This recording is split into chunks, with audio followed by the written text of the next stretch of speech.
جی جناب، کسی کا جوئے کے ذریعے مال بٹور لیا، یہ بھی ظلم ہے۔ سود کے ذریعے مال لے لیا، یہ ظلم ہے۔ ناپ تول میں کمی کر کے مال چھین لیا، یہ بھی ظلم ہے۔ رشوت لی، جو ظلم ہے۔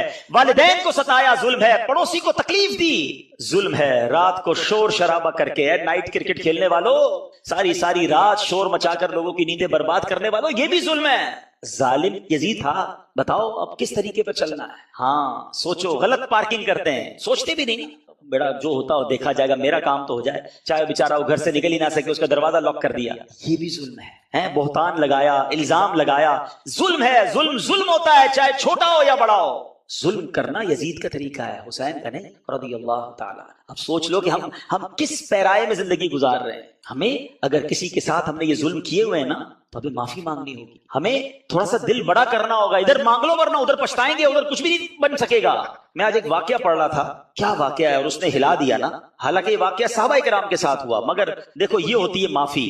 ہوا یہ، حضرت ابو ذر رضی اللہ تعالیٰ، ان کو ایک صحابی نے دیکھا کہ وہ اپنے غلام کے ساتھ ہیں، ان کے کپڑے بھی ویسے ہی، غلام کے بھی ویسے ہی، کوئی فرق نہیں، بالکل ایک جیسا ہی اسٹائل، کھانا پینا بھی ایک جیسا۔ تو کہا ابو ذر آپ کیسے کپڑے پہن کے گھوم رہے ہیں؟ کہتے میرے ساتھ ایک واقعہ ہوا، میں خلاصہ عرض کر رہا ہوں، ویسے بخاری شریف میں یہ حدیث موجود ہے، اور پھر اس کی شرح میں علماء نے اور بھی بہت کچھ لکھا۔ کہتے ہیں میرے ساتھ ایک واقعہ یہ ہوا کہ میں نے حضرت بلال رضی اللہ تعالیٰ عنہ کو کوئی بات چیت ہوئی ہوگی تو کہہ دیا کہ اے کالی ماں کے بیٹے، کیونکہ آپ بلیک تھے، آپ افریقن تھے، غلام تھے، اسی بات پہ انہوں نے کہہ دیا۔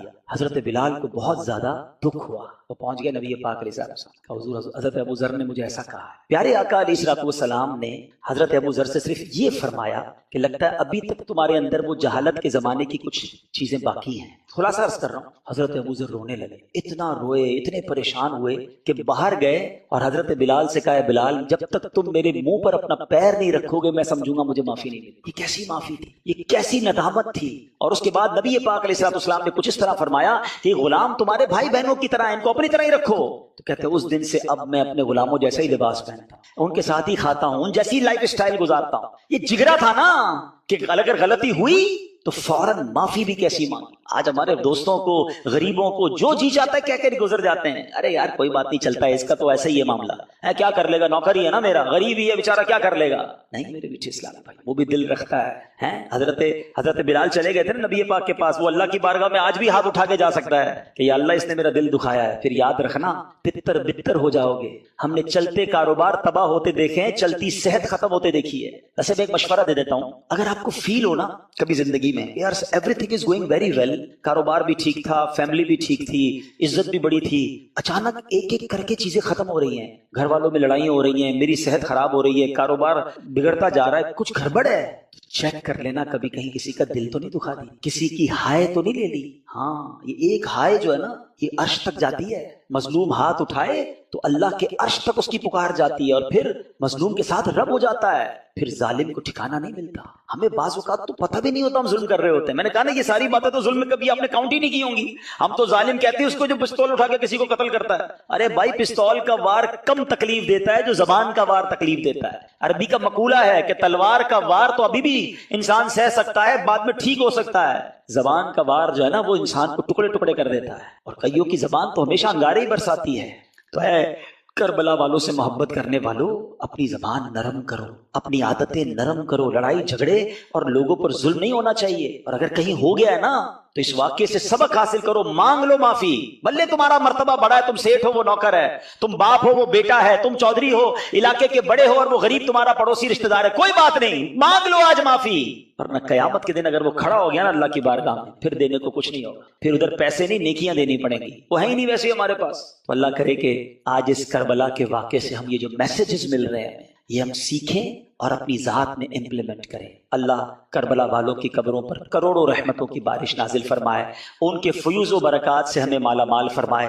صلو علی الحبیب صلی اللہ تعالی علیہ۔ یوم جمعہ ایک کام بہت اہم ہے کرنے والا، میرے آقا علیہ الصلوۃ والسلام کا فرمان عالی شان ہے، جو جمعہ کے دن حدیث پاک کا خلاصہ ہے 200 بار درود پاک پڑھتا ہے اس کے 200 برس کے گناہ معاف کر دیے جاتے ہیں۔ تو بالخصوص یہاں تاجپور کے اسلامی بھائی بھی اور مدنی چینل کے ناظرین بھی جمعہ کا دن جب بھی آئے کثرت کے ساتھ درود پاک پڑھنا اپنا معمول بنائیے۔ یہ بھی یاد رہے کہ جمعہ کے دن کی ایک نیکی 70 نیکیوں کے برابر ہے۔ اس دن ڈھونڈ کر نیکیاں کرنی چاہیے زیادہ سے زیادہ نیکیاں کرنی چاہیے. اور یہ بھی یاد رہے چونکہ اس دن کا شرف، اس دن کی بزرگی، اس دن کا مرتبہ بھی بڑا ہے، تو جمعے کے دن کوئی ایک گناہ کرے اسے 70 گنا عذاب دیا جائے گا، یعنی 70 گنا ملٹی پلائی ہو جاتا ہے گناہ. تو ہمیں سوچنا چاہیے، بالخصوص ساری زندگی گناہوں سے بچنا ہے، مگر شب جمعہ اور جمعہ کا دن گناہ نہیں کرنے بلکہ خوب عبادت کرنی ہے. الحمدللہ شب جمعہ دعوت اسلامی نے کتنا اچھا مدنی کام ہمیں عطا فرما دیا ہے کہ ہر شب جمعہ ساری دنیا میں دعوت اسلامی کے ہفتہ وار سنت و بڑے اجتماع ہوتے ہیں، وہاں دعائیں بھی مانگی جاتی ہیں، ذکر و اذکار بھی ہوتے ہیں. تو وہ رات دعوت اسلامی کے مدنی مرکز میں اپنے قریبی مدنی مرکز میں گزارنے کی نیت کر لیجئے، اور جمعے کا دن جمعہ کی نماز ادا کیجئے، خوب عبادتیں کیجئے، تلاوت قرآن کیجئے. اللہ تعالی ہم سب کو آج کے دن کی برکت عطا فرمائے. حضرت سیدنا اوس بن اوس رضی اللہ تعالیٰ عنہ سے روایت ہے کہ میں نے نبی پاک علیہ الصلوۃ والسلام کو فرماتے ہوئے سنا، جس کسی نے جمعہ کے دن اچھی طرح غسل کیا اور صبح سویرے بیدار ہو کر مسجد کی طرف پیدل چلا، کسی سواری پر سوار نہ ہوا، امام کے قریب ہو کر بیٹھا اور اس کا جو خطبہ ہے وہ توجہ کے ساتھ سنا اور کوئی لغو بات نہ کی، اس کے ہر قدم پر چلنے پر ایک ایک سال کے روزوں اور نمازوں کا اسے ثواب ملے گا. جمعے کے دن کو خاص طور پر اہتمام کے ساتھ گزارنا چاہیے. اس کو یوم عید کہا گیا، یہ تمام دنوں کا سردار ہے. جمعے کے دن کی اتنی برکتیں ہیں کہ کوئی جمعہ کے دن انتقال کر جائے تو اس کو قبر کے منکر نکیرین کے سوال و جواب سے آسانی اور عذاب قبر سے نجات مل جاتی ہے. ہمارے بزرگان دین، ہمارے اسلاف جمعے کے دن ڈھونڈ ڈھونڈ کر نیکیاں کیا کرتے، مگر آج ہم نارمل طریقے سے جمعہ گزارتے ہیں. جمعے کے دن بھی معاذ اللہ گناہوں کا سلسلہ ہوتا ہے. یاد رہے جہاں جمعہ کا دن اس قدر مبارک ہے، وہاں جمعہ کے دن اگر کوئی گناہ کیا جائے تو اس گناہ کو بھی 70 گنا کاؤنٹ کیا جاتا. تو کبھی بھی شب جمعہ، جمعرات کی رات، ویسے تو کبھی بھی گناہ نہیں کرنا چاہیے، مگر اسپیشلی جمعرات اور جمعے کو زیادہ احتیاط اور زیادہ نیکیاں کرنے کی عادت ڈالیں. یعنی اگر اعلان ہو جائے کہ ہفتے میں ایک دن ایسا ہوگا جو جتنا کمائے گا اس کو 10 گنا کر دیا جائے گا، اس دن کتنا کام کریں گے ہم؟ ارے ایک دن میں 10 گنا ملٹی پلائی. جمعے کے دن ایک نیکی 70 نیکیوں کے برابر. مثال کے طور پہ آپ نے 2 دن بعد کوئی نیکی کا کام کرنا تھا، آپ نے کسی کی کوئی مدد کرنی تھی، مسجد میں کچھ رقم دینی تھی، کوئی بھی نیکی کا کام کرنا تھا، کوشش کریں وہ جمعے والے دن پہلے کر لیں تاکہ 70 گنا اس کا جو ہے وہ ثواب مل جائے. برسوں ہو گئے جمعہ پڑھتے ہوئے، امام صاحب خطبہ دیتے ہیں جمعہ کا. اب ہم لوگ عربی تو جانتے نہیں اور نہ جاننے کی کوشش کرتے ہیں. کبھی سوچا یہ جو خطبہ دیا جاتا ہے اس میں ہمارے لیے کیا کیا میسج ہوتا ہے؟ آج انشاءاللہ جمعے کے خطبہ رضویہ کے چند مدنی پھول پیش کرتا ہوں کہ یہ بار بار آپ نے الفاظ سنے ہوں گے، کئیوں کو خطبہ یاد بھی ہو گیا ہوگا، لیکن کیا کہتے ہیں امام صاحب یہ سمجھ نہیں آتا.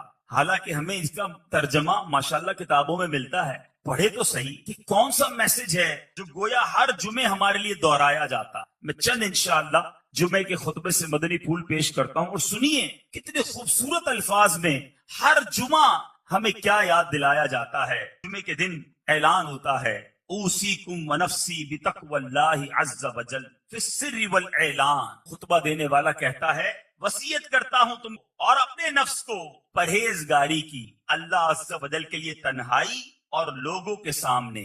فإن التقوی سنام ذر الایمان، اس لیے کہ پرہیزگاری ایمان کی انتہائی بلندی. ہمیں تقوی کا درس دیا جاتا، لوگوں کے سامنے بھی اکیلے میں بھی اللہ سے ڈرنے کی بات کی جا رہی ہے اور فرمایا گیا کہ پرہیزگاری ایمان کی انتہائی بلندی پر ہے.